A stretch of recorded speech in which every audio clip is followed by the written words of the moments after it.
Good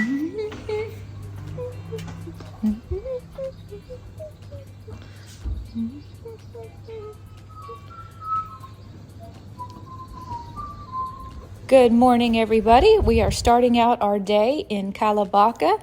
We are in Meteora, Greece, and I guess you've probably heard by now the story of how all my luggage got lost on the plane. So I had to borrow more clothes from my sister-in-law. This is me trying them on to see how they fit, because today the plan was to do a lot of hiking and we needed loose-fitting clothes that we wouldn't get too hot in to do a lot of walking and climbing stairs. So here's a quick look around our Airbnb as we're getting ready to head out the door. Like I said, we are in Meteora, Greece, and we were very excited to go check out some monasteries that are built up on the very tops of these mountains. Originally, I think there were 24 monasteries in total, but a lot of those have fallen into disrepair or are completely gone altogether, and today only 6 remain that can be visited by tourists. So here's your first look at the first monastery that we went to, which is called Roussanou Monastery or St. Barbara. Today it is inhabited by nuns. There is usually a pretty strict dress code if you're going to a monastery that consists of things like no shorts, no tank tops, and that's why I wrapped this skirt around the clothes that I was hiking in, just because I wanted to be sure I was dressed appropriately. Oh, yeah. It's quite a few stairs to get to the top of this monastery, but don't the nuns keep a beautiful flower garden? Wow, that was so cute. And here you go. Here's the first look at the outside of this monastery, and you can see how it's built way up high in the mountains, right on the very edge of the rock.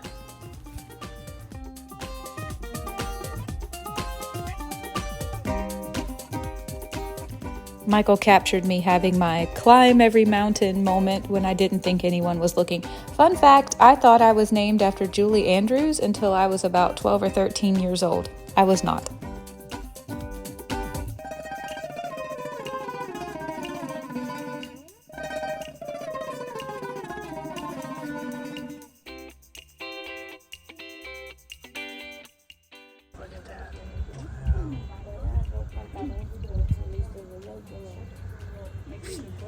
So quick history on this monastery.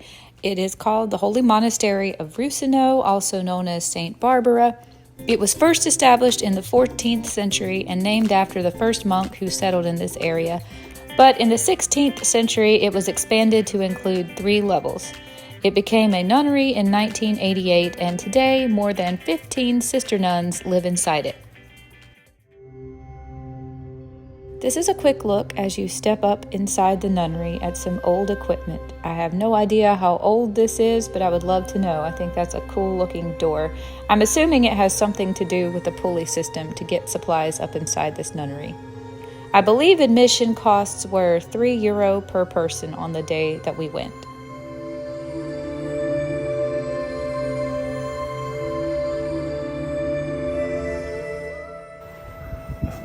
Huh? You're on the top of something held up by wood underneath you. You're actually over the edge of the rock right now. Oh, yeah, I'm gonna be getting back off it.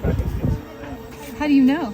Because Marshall and I saw it when right here where the king parked. Okay, yeah, it does feel a little slanted, doesn't it? Michael got this footage right here, and I don't think it does any justice to just how high up in the air we actually were. And we were actually out over the side of the mountain on just some boards that were propping up this little ledge. So I am very afraid of heights, and I got off of this very quickly.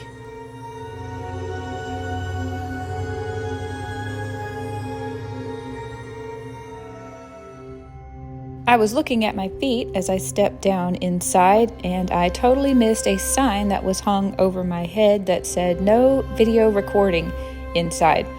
So at some point, a nun stepped over to me and told me that I had to put my phone away. I completely did not ever even see the sign. So I'll show you what I filmed, but I'll let you know that there's a whole lot more inside of here that I was not able to film. This little room right here is showing you that the nuns are working to restore the frescoes all over the walls of the inside just as accurately as they possibly can.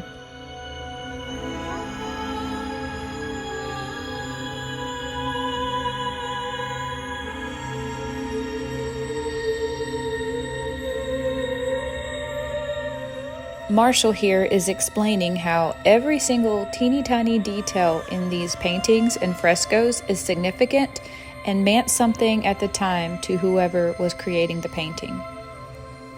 This is where I stopped filming when I was informed that no video or photographs were allowed, but I will say there were several rooms inside this nunnery that were covered the entire walls and the entire ceiling with absolutely beautiful frescoes and lots of gold ornamentation. It's well worth a visit. It was stunning. On our way to our next stop, we passed this hot dog stand. I ordered a bottle of water and a hot dog with no toppings and no bun. The guy said if the hot dog's plain, it ought to be free, so he only charged me for the bottle of water. This is a what? A green apple and strawberry, so you have so much flavor. But from this tree. By the other side. I love every time I see that fruit. No, I'm just sitting close to the These fruit with salt and pepper and lemon. Treat. It's good. So here is your first look at the second monastery that we went to. It's called the Holy Monastery of Varlaam. Here you can see just how close they built the monastery right to the edge of the rock and how high up it is and how steep it is. This one is the second biggest monastery in Meteora.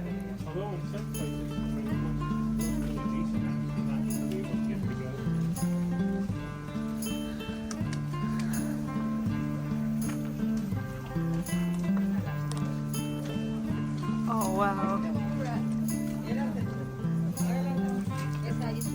Where were we? You can't see it?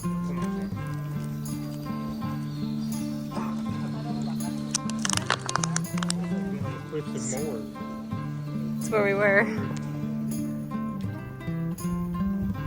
I know.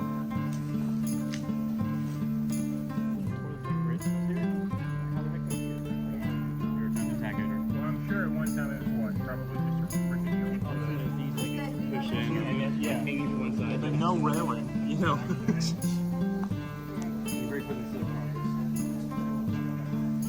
I definitely plan to do separate videos on both the monasteries that we visited when I have the time, but I will say that when we visited this one, there were quite a lot of tourists there this day, probably because it's the second largest monastery, so you get a lot of bang for your buck. So I'm going to trim the footage down and just say that this monastery is named after a monk named Varlaam, who was the first to climb to the top of it, and it was founded in the mid-14th century. Again, I believe the entrance fee was €3 per person, and they are also very, very strict about dress code. Mary actually had to buy a wrap to put around her pants, even though her pants were so flowy, they looked like a dress. And there were several people who were arguing about that rule and actually got turned away. You are not allowed to enter unless you follow all the dress code rules.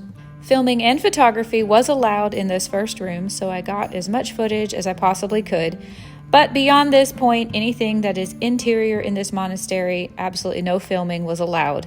The walls and the ceilings are covered in frescoes, and they're pretty brutal. It's mostly of paintings and depictions of persecutions of early Protestant Christians, and it's rather disturbing, actually. Is this a recording, or is this actually them right now?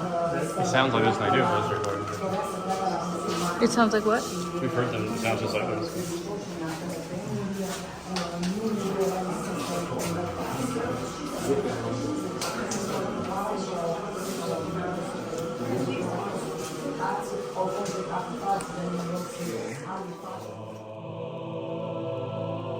I am so amazed at the attention to detail in this wood carving around the painting. I mean, every little tiny wrinkle in his shirt, the scroll, his fingers, it's so incredibly detailed. And then the painting itself looks like it's got this gold overlay over the top of it.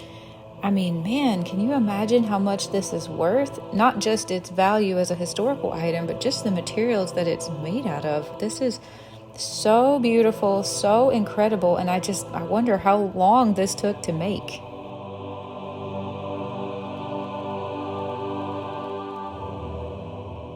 This is the ceiling inside the anteroom where we were allowed to film. It was so beautiful. I loved how colorful it was, how vivid. I'm sure it's been touched up many times over the years, but still, I think it was beautiful, and I'm really glad I was allowed to film this part.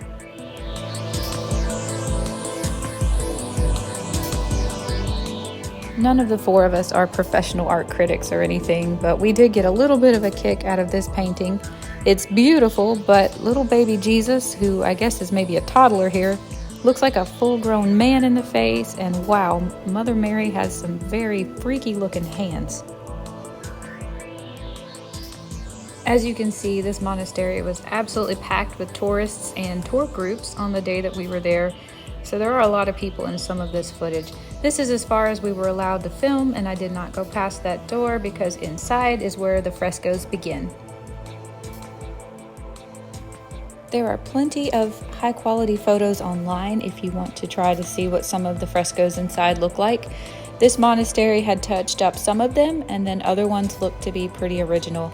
I believe they all date back to the 16th century, and they were gorgeous. They were just a bit of a disturbing subject matter because there's a lot of torture and crucifixion and beheading, etc. going on. So be warned if you want to look them up that it might be a bit of a disturbing deep dive into frescoes and their history.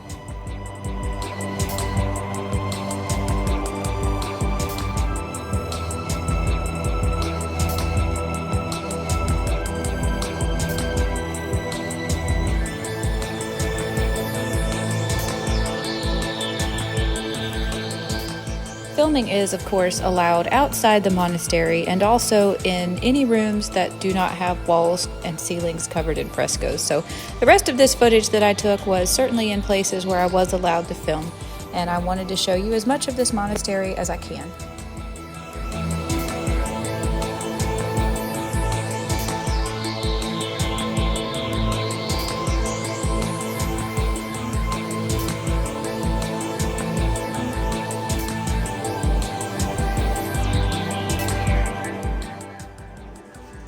Fais semblant de boire, c'est bien.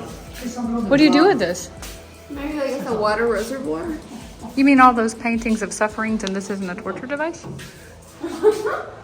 To the net? Wait, is this how they brought people up and down? Because this water reservoir, they said to hold up for a while. This thing is huge. Yeah. Look at all the money in there. What's inside? Money. Money. Money. Money makes the world go on. Money makes the world go on.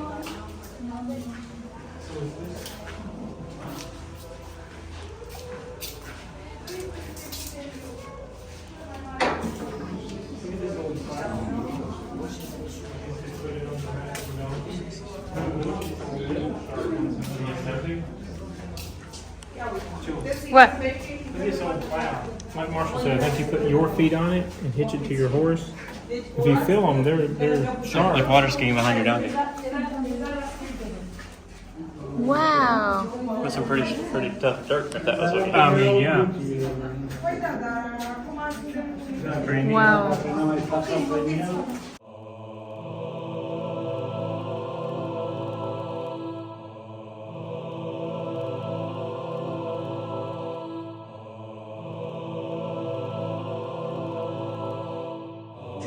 Either people or things, and this thing right here, this rope will go all around that pole, all the way to the other side, and they will rotate that thing by hand to bring things or people over there. Oh, okay. You had a loading area here on this. And that's like the police You station. can load it right to the edge. And more than that, I guess.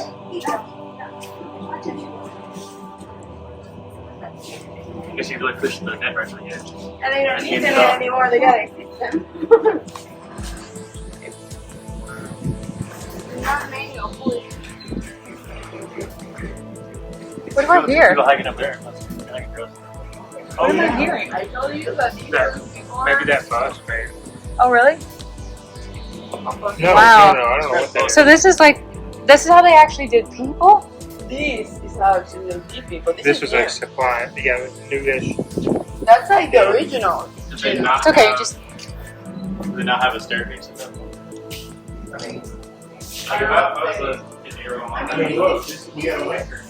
These things like a really tall one, so maybe stairs were like more dangerous. I bet it's gonna be comfy, you know.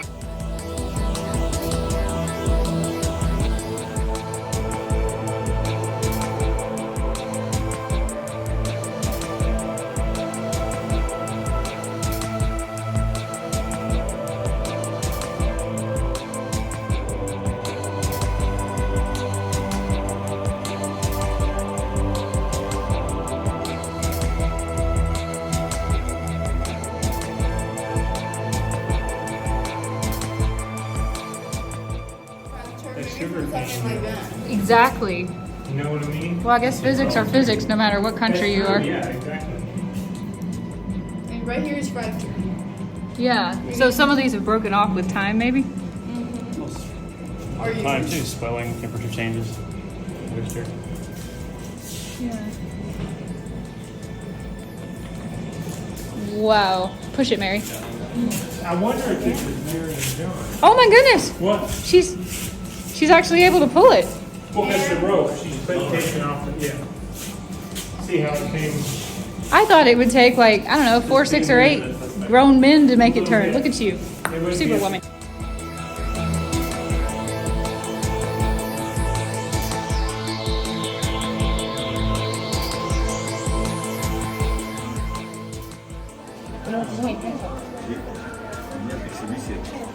And some of them are books that make 2 entrances. They make a big one, and a little tiny one over it. Yeah. And the big one goes to nothing. And the little tiny one goes to their. That's the snakes will go in. They'll go find the big one, and they'll think, oh, it's empty, and they'll leave. So they have like a secret entrance just. That's Wow. really, yeah, that's cool. Here we go. Climb a ladder, and fall off the ladder, and get back to the mouth. This is a map of the remaining 6 monasteries that are open to the public. Wild cats and dogs are kind of everywhere in Greece, and we can never resist the opportunity to try to pet one, but this kitty was not having it. At this point, we felt like we had seen enough frescoes and monasteries, and we were all hungry, so we headed back into town for lunch. traditional stews, and I want to ask what that means. Oh, look at this big fish. But I saw it's trout. Apparently they have like a lot of trouts up here. They have a whole meat menu. Feta cheese. I think that's pan fried with sesame seeds and honey. Or roasted. That's probably what it is. It's roasted. And these are zucchini balls with a spicy feta dip. Awesome. This fried cheese with sesame seeds and honey was by far Michael and my favorite thing we got this whole trip. It's very good. No. I like this, the way the sauce comes out like a powder, like a mist. Yeah, powder. right. Sure. Thank you. This is pork roasted bacon. It's like really thick How's it slices look? of bacon. It looks amazing.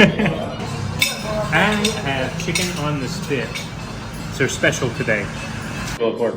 It is good. Why is that, Marshall? My dad makes them. Just because in Colombia, her dad especially makes like incredible. My dad makes super the thick, best super pork juicy. I've ever Okay. had, and Marshall's dad makes the best steak I've ever had. So I'm pretty solid. Yeah, you're solid on that. What do you think? How is it? Night that they were advertising. My grandmother used to make something like this in a dried apple pie, what they called it, where she set it out by the fireplace, and it would have to sit there and dry, like actually dry out. It's like molasses kind of undertone. And then, yeah, put like molasses in it. You're right, Marshall. Cinnamon and Oh, that's so good. He called it Queens? quince. Quince? Quince. Like the neighborhood. By this point, it was the middle of the day, also the hottest part of the day, so we were looking for an indoor activity. We couldn't resist this natural history museum that was also a mushroom museum, so we had to check this out.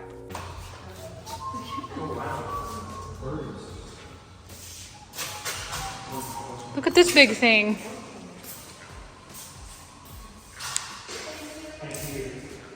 So it turned out the Natural History Museum, which was the entire bottom floor of this museum, and it was a pretty small room at that, was mostly just mounted animals, and the majority of them were birds, We didn't find this particularly interesting because none of us are big into birds, but if anyone is into birds, I can't even recommend this place enough. They did have a few display cases that had other mounted mammals from around the world, which for us were a lot more interesting, and they certainly sneak in the occasional mushroom here and there.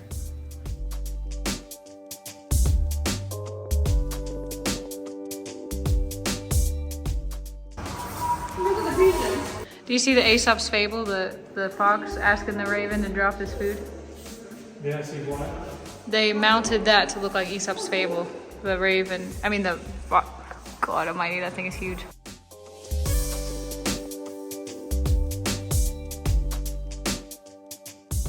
The second floor of the museum was entirely dedicated to mushrooms from around the world, which I thought was actually really interesting. I think mushrooms are gorgeous and so colorful, really neat to look at, and I've never heard of anything like this or seen a mushroom display that was anywhere near this big, so I definitely enjoyed the second floor a whole lot more.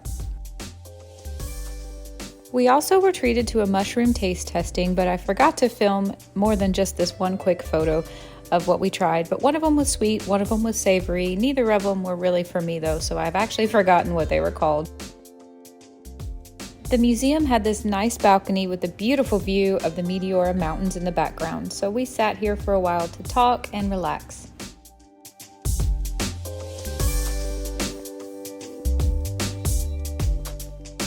There's another coffee. Yeah. There's a ton of cafes.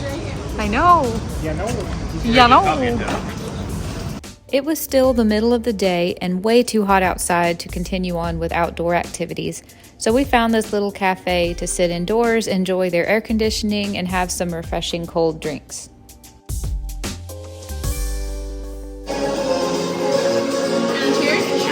Yeah, let's cheers, why not?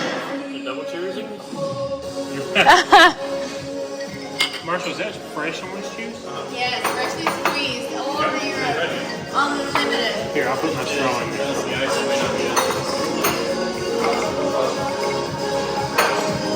How is it?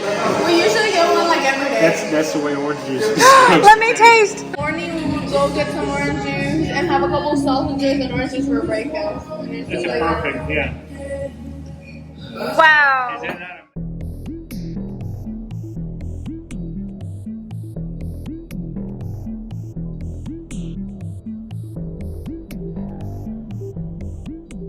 We stayed at this coffee shop for quite a long time, waiting on it to cool off just a little outside before we left. Mostly we were talking about how excited Michael and I are to eventually become digital nomads ourselves and travel the world. Once that late afternoon heat had started to abate just a little bit, we decided to set out and look for an archaeological cave that was only 2 or 3 miles outside of Meteora. Unfortunately, when we got there, we found out it's now closed for public safety concerns. What is that thing? It looks like a castle up there. clock tower. I'm trying to get there? Yeah, let's go! No, there's a road. Just go straight. I see a road that goes to the hill here. So let's do that. Go straight, go straight. Marshall, I can't, I calm down. We just go I've there. tried, boo boo. I'm coming. How can you get there? How do you know how to get there? I see on the Google Maps. I You have see? the Google. You see? You see in the Google? I do. Okay. We had to take a really windy, overgrown road to get there, but Marshall found a route on Google Maps. This dog kept running in front of our car, but don't worry, we did not hit him. Side quest here. These fountains seem to be built in springs all over Greece. We saw many every day that we were traveling. I never worked up the nerve to actually drink any of this water because I have gotten sick on vacations before and I'm always leery of the water in a new place. But Marshall filled up his water bottle and drank them frequently, so I guess the water must be good pretty much anywhere you go. Eventually, the road became so overgrown, we had to pull the car over and park it and then finish our climb up the hill to the clock tower on foot.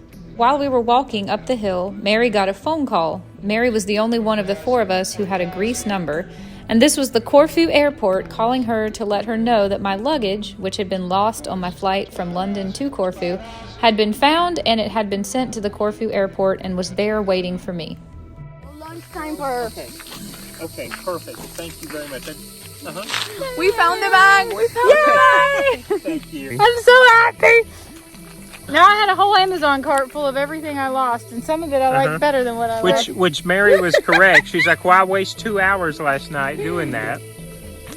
She was like, they were like, what a waste of your time reloading your Amazon cart. For me, it was a stress relief. Now I get my stuff back just in time to get to go snorkel with it. I'm so happy. Even though she wants that teal osprey. I know, bag. I really did kind of want to upgrade my osprey to a teal color, but whatever. I'm so happy.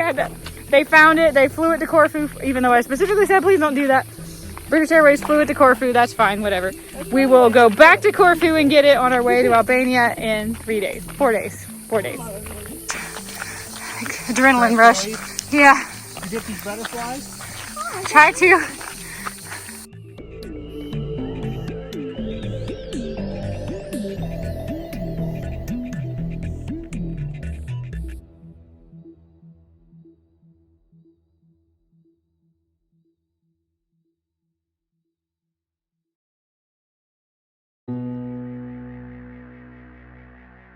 This is the clock tower we had seen from the highway and made our way up here to find.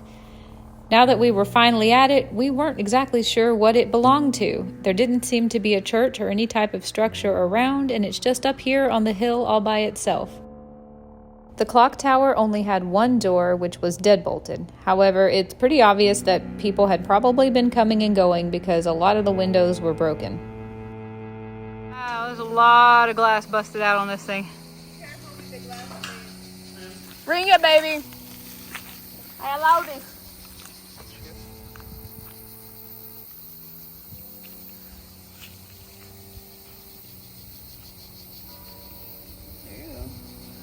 Louder! That was a very lame. Ring it like it's SOS. Like a what? Like a Polaroid picture. I don't know what that is. Like Lucy Lou. Ring it like Lucy Lou? Never mind. Never mind. Youngin' over here.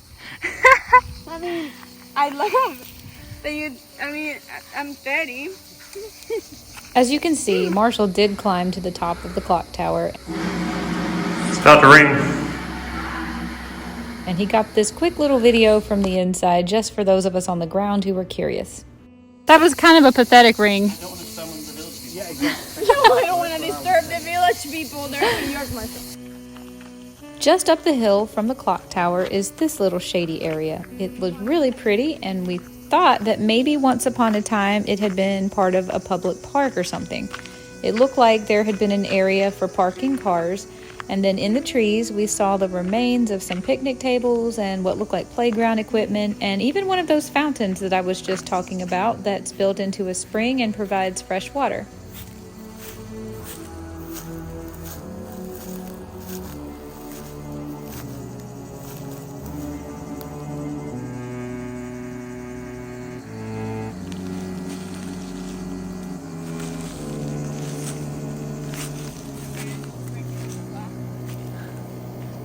I wonder where this road goes. Probably like some house or a park up there.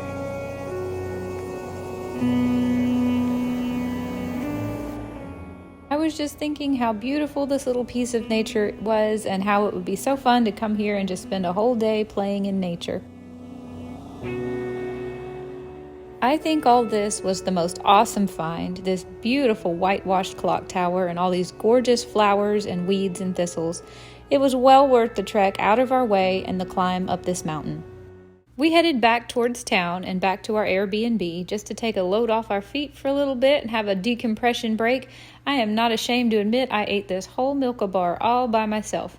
After I finished the Milka bar, Mary made me a cup of coffee, and that was a great afternoon pick-me-up to get me ready for some more adventures. Mary never runs out of energy, and when she realized one cup of coffee wasn't enough for me, she made me a second so I could keep up too. Meanwhile, the boys were trying to figure out how in the world to use this Greek washing machine. Yeah, there you go. All of us trying to figure out. Other way. Other way? Yeah. Here, I'll hold you. Turn. This will be a fun story to tell later. Ultimately, they figured it out. It took all three of them, but we had to hook the water and the electricity up to this washing machine, so there you go. After the guys got the washing machine set up to do a load of laundry while we were gone, we all hopped into the car and drove up to the top of the mountains because we wanted to watch the sunset again, just like we had the night before. What's that? We were in that monastery today. Is that the first one we were in? And we're in that one today.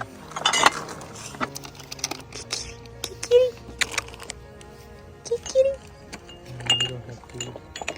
Look at you. Look how friendly you are. I will feed you. I will give you something. This goes up twice. What? Anytime food is involved, the food of animals goes up to it. I know. They get real friendly. What are you doing? All of it. Mary had made a picnic for the 4 of us out of everything we had left over and what we had accumulated throughout the day to enjoy while we were watching the sunset. We shared some with this little wild cat, and this thing must have been starving because it ate an entire piece of pita bread all by itself.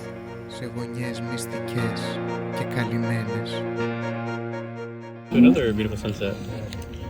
Cheers, guys. Another sunset with you guys is always nice. That's right. Same. Mary has always had a knack for putting together an awesome charcuterie or picnic when I least expect it. I don't even remember accumulating a lot of these foods, but she found them in the things we had bought over the trip to Meteora and collected throughout this day. There was plenty here for everyone. We had some chocolate roll-ups, chocolate bars, slices of apple, orange slices, nuts, dips, tzatziki sauce, and pita slices for all 4 of us. That was awesome, and she also brought some wine.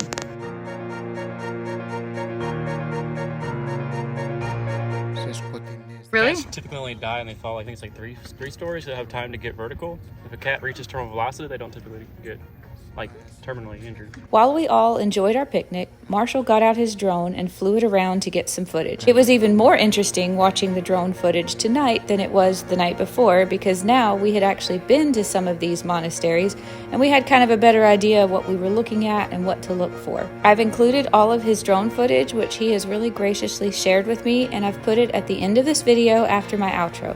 I really appreciate him being so willing to let me include his footage in my videos. The helper. There's a kitty. Yeah. Kitty wants food. I heard there was food up here. Yeah, 4th of July is very sentimental. Yeah. I see. Well, Michael's cut off. It's the angle. We gotta find the angle. All 4 of you are mostly in the picture. Hi there. Hi, Grandma. Yeah, we were just thinking about you, and we were like, well, just call her. It's the middle of the day there now. Let's do it. It is. It is. Ah. What you doing? Showing. I'm gonna show you yourself in my video later. Just take a picture so you can send it to her if you know. Enough already. I got your card. Enough already. Did you like it? Card. I thought I'd never get it open without destroying. It was nice. Thank you. You're welcome. Taught her better than that. I said, I know you taught her better than that.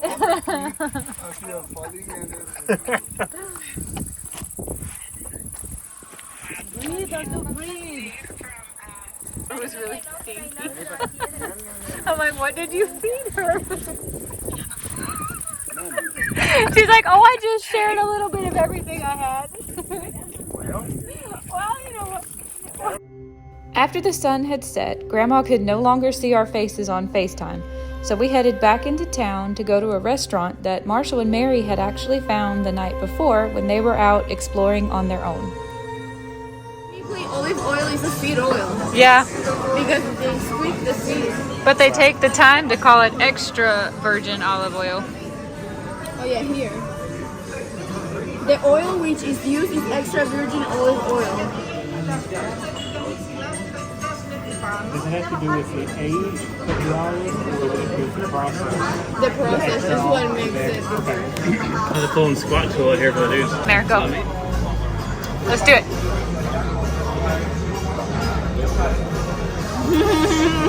Oh my god.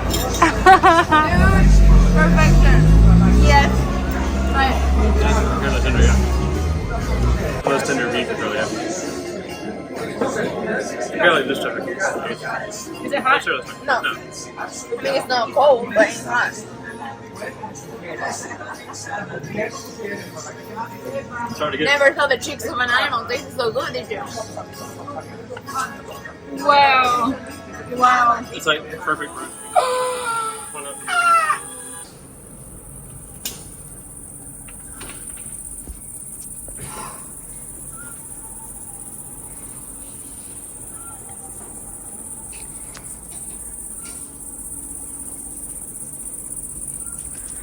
At this point, it was about 10:30 at night, and after Mary and I hung all the clothes up to dry, the four of us went to bed. We were pretty tired from a long day in the sun.